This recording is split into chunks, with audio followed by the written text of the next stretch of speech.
Bienvenue à un nouvel épisode de Écouter même de loin avec Mathieu Boss-Fortin. Bienvenue à Écouter même de loin, le balado officiel de Contact Ontario. Mon nom est Mathieu Fortin et je suis votre animateur. Je suis présentement dans mon studio. On peut voir en arrière de moi un mur de briques rouges. Je porte un t-shirt noir, un chapeau noir, une barbe et je suis caucasien. Mon invité, Maude Saunier, est caucasienne. Elle a les cheveux foncés aux épaules. Elle porte un gilet blanc et une veste sans manches foncée par-dessus. Elle est dans son salon et sur le mur, on peut voir des vinyles accrochés au mur. Alors, bonne écoute. À l'épisode aujourd'hui de la balado, on reçoit Maude Saunier. Maude, merci beaucoup d'avoir accepté le rendez-vous. Merci à toi.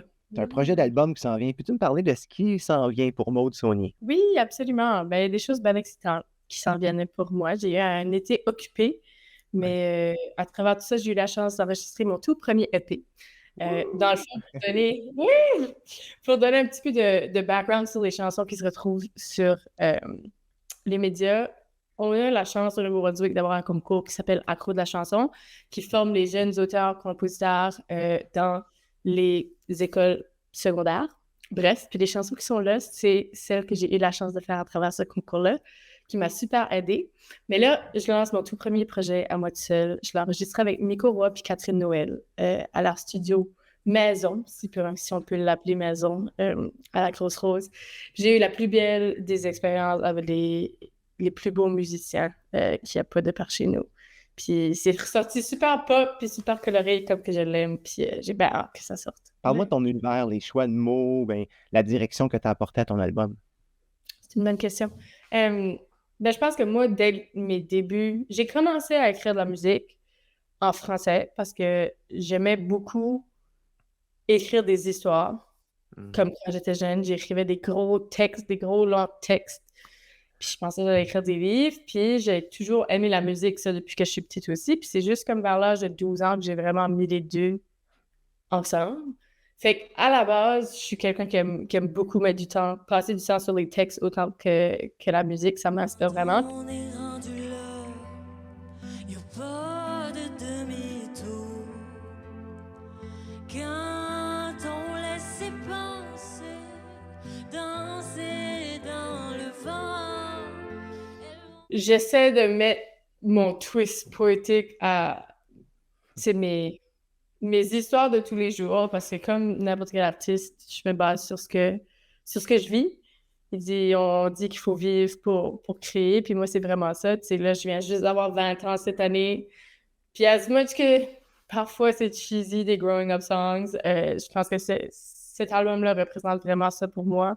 C'est juste comme grandir puis apprendre. Mais tu sais, il y a aussi des classiques comme Chansons d'amour, puis les chansons de découverte de soi, si je peux les appeler comme ça, si c'est un type de chanson. Mais... Tu viens de l'Acadie, donc de Miramichi, si je me trompe pas. Oui. Tu as fait quand même beaucoup de concours. On t'a vu dans l'Ouest canadien, au Festival de musique internationale de Grammy, des concours par chez vous aussi.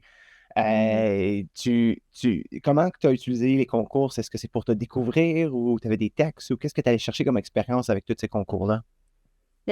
Comme je l'ai mentionné, le premier concours que j'ai fait, c'était Accro de la chanson. Puis pour moi, ça a vraiment été un game changer parce que c'est à travers... Puis je vais toujours leur donner un gros crédit pour ce que je fais. Parce que je viens de Miramichi, mais Miramichi, pour donner un peu de contexte, c'est une ville très, très minoritairement francophone.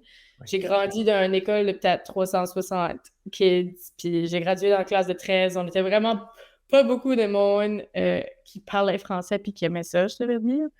Puis c'est quand j'ai été à Accro que j'ai réalisé que c'était cool de faire de la musique en français.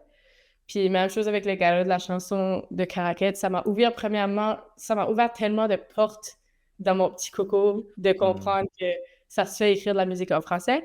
Fait que je pense que dans les débuts, c'était vraiment juste par plaisir de voir c'était quoi, puis qui est-ce que étaient les autres jeunes de mon âge qui aimaient comme écrire de la musique en français, puis faire ça en français, puis qui trouvaient ça actually cool.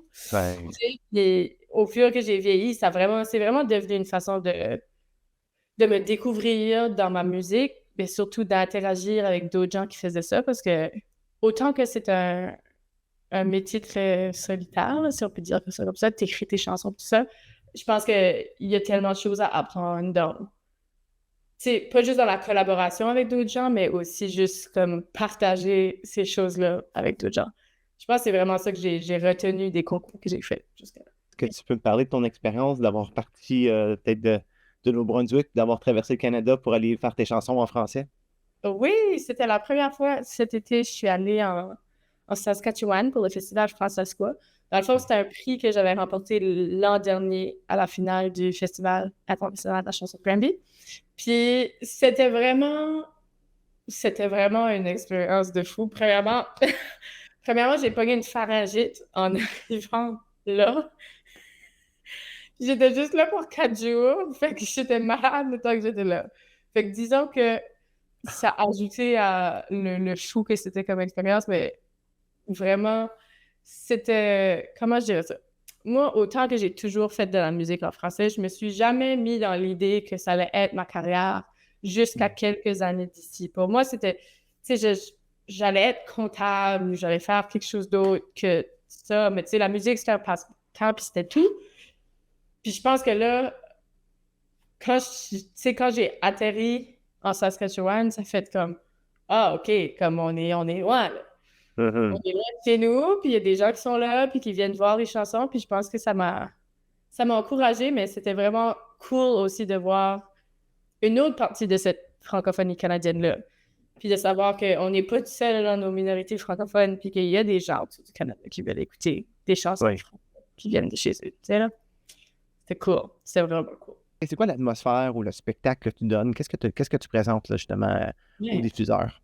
Ben là, dans le cadre de Contact Ontario, je vais être en formule solo, que je fais pas souvent pour des vitrines, mais cette occasion-ci, ça donnait bien pour ça. Puis vraiment, moi, j'adore parler au monde.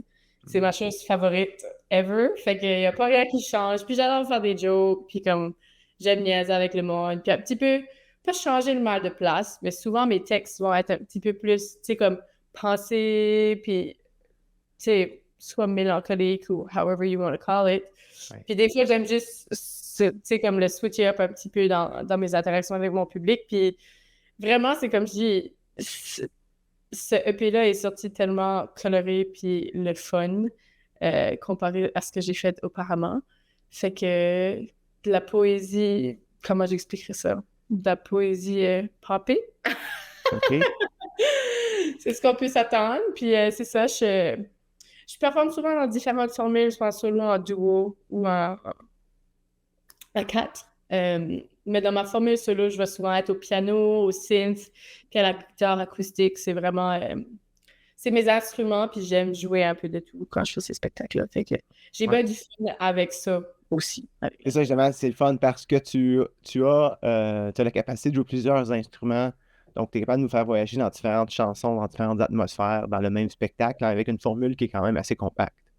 Oui, oui. Puis c'est ça que je trouve le fun aussi, parce que j'enjoy beaucoup tous les instruments que je joue. Je suis toujours en train d'en apprendre des nouveaux. Comme là, tout de suite, j'apprends la trompette pour le plaisir d'apprendre la trompette. Est-ce que ça va être dans une chanson à un moment donné, ça, un petit solo de trompette? Peut-être faire de la trompette à ma vitrine. OK, c'est bon. Je vais garder un œil là-dessus. Maude, merci beaucoup d'avoir pris un moment pour nous parler. Super hâte de voir ta vitrine. Je te souhaite de faire les routes de l'Ontario. Et après ton EP, peut-être un album, puis peut-être d'autres EP. Donc, j'ai hâte d'entendre tout ce que tu vas sortir dans tes projets musicaux. Merci, c'est vraiment gentil, Mathieu.